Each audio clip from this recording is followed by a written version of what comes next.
거죠. 그런데도 불구하고 당장은 굉장히 매력적인 메시지이기 때문에 이게 유럽 역사에 큰 영향을 미쳤을 뿐더러 우리 아시아, 우리나라 역사에도 지대한 영향을 미쳐요. 좋은 예가 러시아에서 이 혁명 정권이 들어선 게 1917년 볼셰비키 러시아의 막스주의자들 중에도 이 막스의 이론에 상당히 많은 변형을 해가지고 소수의 엘리트가 주관을 해서 이 아직 프롤레타리아의 세력이 농민의 세력을 억눌리지 못하더라도 소위 도농동맹을 만들어서 뭐 한다 하는 식으로 심한 변형을 해가지고선 권력부터 잡은 이 혁명이 1917년에 일어났고 그 혁명 정권이 그래도 이 내란 3, 4년을 통해 가지고 권력을 장악하는 데 성공했단 말이에요. 그때 전 세계를 이제 공략하는 그런 그 방법으로 공산당 국제조직이라는 걸 조직을 했는데 처음에 했던 건 2번 무너지고 이제 세 번째 제3 그 국제 커뮤니스트 인터내셔널이라고 하는 거 대회를 열었는데 그 중에서 그 사람들이 이제 그 동양의 압박만 받는 민족, 피압박 민족 그 대표자들 회의를 러시아에서 이제 개최를 해줬어요. 그래서 21년에 개최했다. 이제 22년에 실제 이제 모스크바에서 열리는데 그때 벌써 이 아시아 계통의 이 공산주의자들이 한 150명 가량 그 참가를 했는데 우리나라 사람들이 제일 많이 참가했습니다. 60몇 명이 참가를 했고 중국인들이 40여 명, 일본 사람들이 10여 명, 뭐 다른 나라 이랬어요. 그처럼 우리나라 이 좌익의 뿌리는 깊습니다. 1919년에 이제 이 민족 자결주의를 이제 윌슨이 1차 대전 이후에 부르짖어서 거기에 우리가 희망을 걸었지만은 사실 우리의 경우는 일본이 전순국 대열에 포함되어 있고 미국하고 좋은 관계에 있었기 때문에 우리한테는 현실적인 도움이 아무것도 못 왔어요. 개인적으로는 이승만 박사가 이 윌슨의 사랑을 받고 있었던 인물이지만도 그게 우리한테 직접적인 도움으로 돌아오지 못했습니다. 그런데 비해서 이 공산주의자들은 전략적으로 이 자금을 떼줄 테니까 우리를 따르면은 민족 해방, 계급 해방을 동시에 이룩할 수 있다. 그러니까 우리 애국자들한테 이게 굉장히 매력적인 경쟁이 일어나고 서로 중상모략도 하고 하지만 아무튼 그런 영향이 그때부터 있었고 해방이 됐을 때 그 때문에 그것뿐 아니라 또 이론적으로 막스주의라고 하는 것은 상당히 겉으로 매력적이었기 때문에 우리나라에서 대학 갈 수 있는 그런 특전을 누렸던 아마 반 이상이 다 좌익으로 경도됐어요. 적어도 혁명적 공산주의는 아니라 하더라도 온건한 그 사회주의 정도에는 다 매료가 됐고 그래서 이제 영훈이 형이라든가 뭐 김규식 같은 사람들이 상당한 또 추종자들이 있었고 했습니다. 이런 상황에서 우리 대한민국이 태어난 겁니다. 대한민국은 처음에 태어날 때부터도 밖으로 안으로 적을 품고 태어난 나라예요. 냉정하게 생각하다 보면은 이승만 박사가 워낙 그 탁월한 인물이었기 때문에 거의 불가능한 여건에서 이 대한민국을 자유민주주의 공화국이라는 걸로 만들어 놓으신 겁니다. 그 당시에 객관적 여건이라는 거 볼 때 우리 국민의 80% 이상의 문맹이었어요. 그런 나라에 사실 민주주의 시민으로서 투표권을 준다는 거 그게 사실 의미가 없습니다.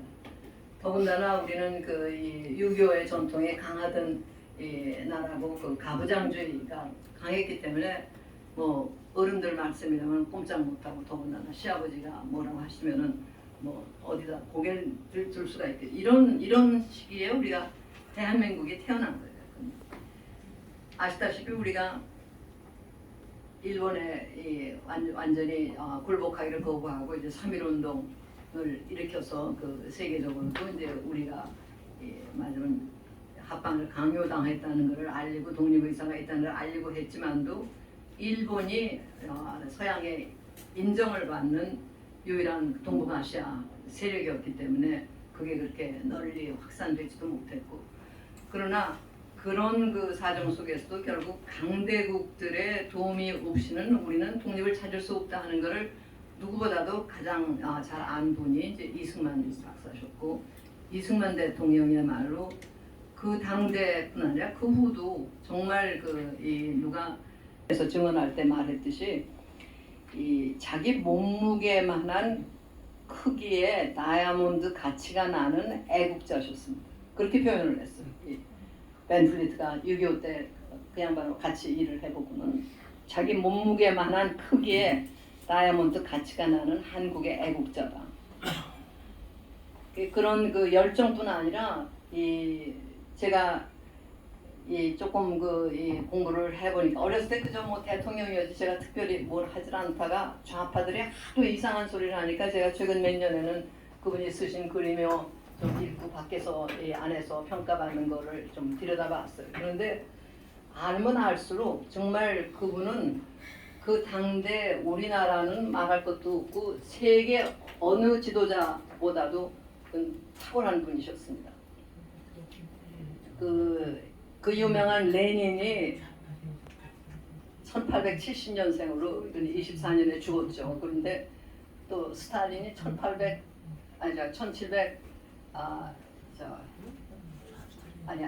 1870년 레닌이 1870년생이고 전부가 다 유명 2차 대전 후에 유명 나라 그러니까 세계의 질서를 새로 잡으려고 했던 그분들이 다 공교롭게 1870년대생들인데 그 한가운데 우리 이승만 대통령이 계세요. 1875년생이죠. 김구 선생이 76년생이시고 아데나우가 독일의 대통령이 76년생, 처칠이 74년생, 스탈린 79년생이에요. 1879년. 나이는 제일 어렸는데 상당한 권력을 가지고 있던.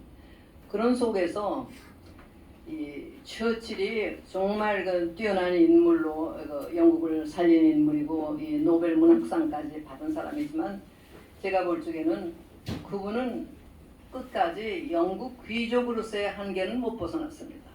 근데 우리 이승만 대통령은 과거에 도전하기 위해서 한학의 통달을 했다가 결국 과거 제도가 합격 전에 폐지되는 바람에 다른 방향으로 구국운동을 하다가 그리고 감옥살이를 5년 7개월이나 하시면서 그 전에 이제 선교사들 만나서 영어 공부를 시작하다 감옥살이 하는 동안서부터 서양의 원전을 읽으시고 그래서 나중에 결국 미국의 명문에서 학사, 석사, 박사 학위를 다시 한 분이기 때문에 세계 유일하게 동서양의 학문을 완전히 다 마스터하고 그걸 올바른 각도로 딱 만나는 그 두 가지가 그리고 또 몰락한 왕실의 후예로서 책임감이 강하게 있는데 감옥살이부터 시작을 하면서 나중에는 세계 정상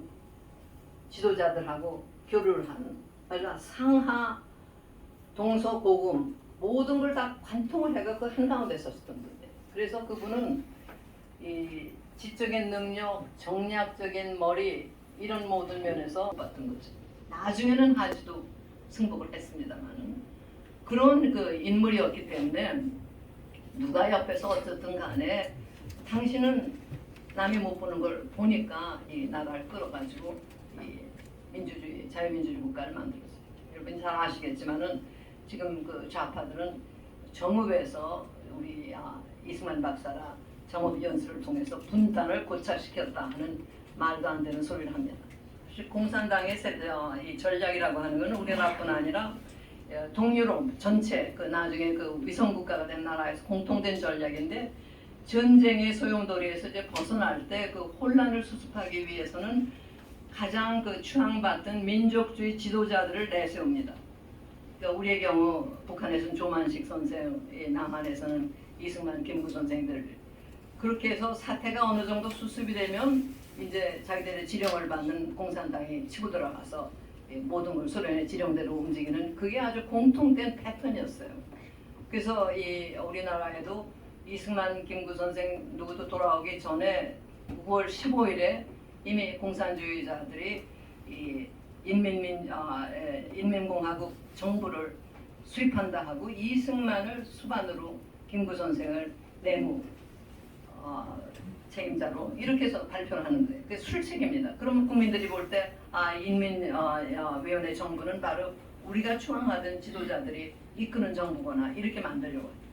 물론 이제 거기에 이승만 이 혁명 투쟁을 하는 동안 그리고 또 스탈린 지하에서 그게 고도로 발달되어 있기 때문에 가장 머리 좋은 사람들이 선전, 선동, 선전에 투입이 돼가지고 모든 걸 미리 다 만들어내죠.